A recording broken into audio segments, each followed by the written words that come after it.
And let's take this on now with Michael Leiter, former director of the National Counterterrorism Center for both Presidents Bush and Obama, and Congressman Adam Schiff, top Democrat on the Intelligence Committee. And I want to start with you, Congressman Schiff, and tell us what you know about the latest concerning Yemen and Kenya.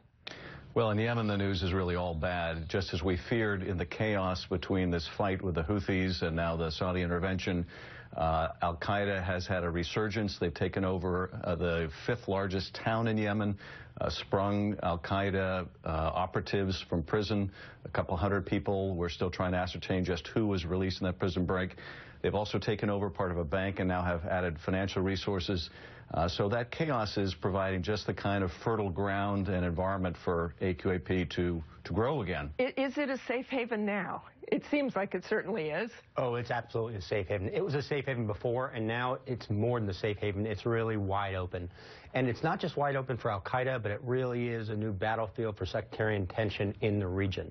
And I think what that means is we're not going to have this under control for quite some time with the outside forces now playing into it. And we have to remember, this is truly the most dangerous place for terrorists as far as This is the group that has been most sophisticated, most advanced, and most focused on attacking the United States. It was the underwear bomber. It was a printer cartridge bomber. It's a very sophisticated group that is committed to fighting outside of Yemen, not just in Yemen. And our counterterrorism policy, Congressman Schiff, is it the right one? The administration keeps defending it, even in Yemen, which is complete chaos now. It is complete chaos. It's the right one when compared to the alternative of a massive American occupation. We're not going to do another Afghanistan. We're not going to fully occupy Yemen or every other country where there's a significant terrorist problem. That doesn't mean that the administration strategy is flawless, however, and I think had we put greater emphasis and resources in trying to deal with the governance issues in Yemen, this might have been prevented, and might. There's no guarantee here. But it just shows that we need a kind of a whole-of-government approach. It can't be simply counterterrorism. We have to look at some of the underlying tribal and governance problems as well. And let's go to Kenya for a moment here, Michael. The thing that's astonishing about Kenya is how few gunmen it took to kill so many people. Well, Kenya is better off than is Yemen in terms of having security forces that can combat Al-Shabaab, which aligned with Al-Qaeda several years back. But ultimately, you still have really ungoverned areas. South of Somalia is controlled by this Al-Qaeda-oriented group. And the Kenyan border and Kenyan police and Kenyan security services just don't have the ability to protect the nation the way they need to. And what we're seeing in Kenya, what we saw in Yemen, whenever you have these ungoverned places, whenever you have corruption in government, you can, with just a few people, really cause disastrous havoc. And let me jump to Syria. This is, the whole world is really in trouble in that part of the world.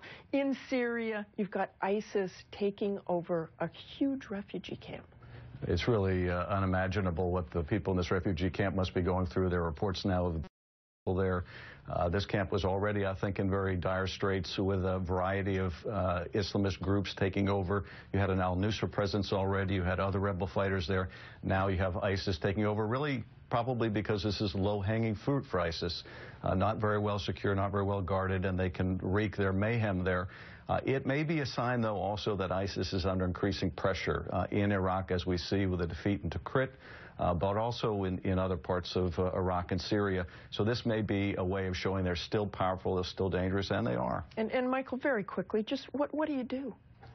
Well, first of all, now that things are so bad throughout this region, it's much harder. But what we see is our Sunni allies being much more forceful, taking the lead, frankly, without the United States. I think we have to re-win their confidence. We have to re-engage, and we have to accept that we can't keep these things isolated inside the borders. It is bleeding out throughout the region, and that's a huge problem for the United States security and for our allies. Thanks very much to both of you. Turning now to the global